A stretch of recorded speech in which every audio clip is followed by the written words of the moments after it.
آخرنی سوال به والو نشست کې هغه دا چې یو ورور وایي ما یو یتیم کفالت کړی دی او زه کوشش کوم چې زه پې خرچه وکړم هر څه وکړم او د خپلو بچو په شان ورته ګورم خو د دې یتیم خپلوان دي بعض هغوی کله ناکله راشي او ما له پکې خرچه راکړي چې دا به دله ورکوي کله بارایي څوک خبرې شي لکه ملګري چې دوی سره کور کې یتیم دی هغه هم ښه خلک شته دنیا کې راشي یاره وروره د یتیم له به زموږ د طرفه دا ورکړي سوال دا دی چې دغه پیسې موږ راوالو د خپلو پیسو سره یو ځای کړو د کور هغه خرچه پې چلو کله هغه پیسې د هغې نه زیاتې شي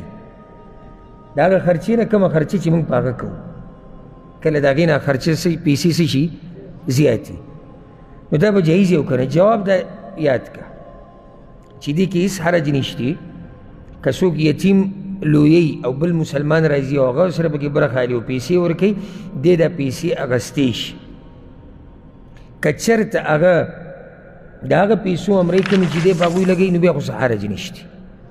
لکه دی په یتیم باندې 1000 روپۍ لګوي او 1000 روپۍ دله چا ورکړي او دا ده ځان له ولګولې صحیح شو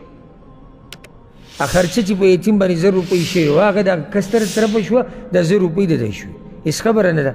خو که زیاتي نو بیا به یې د یتیم له ساتي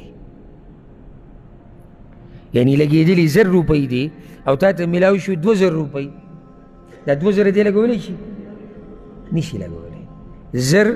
صحیح شو تا لګولی دي خو 2000 کې 1000 زیاتې پاتې شوي دا به ته د یتیم له ساتې چې به دی بیا خرچه کړي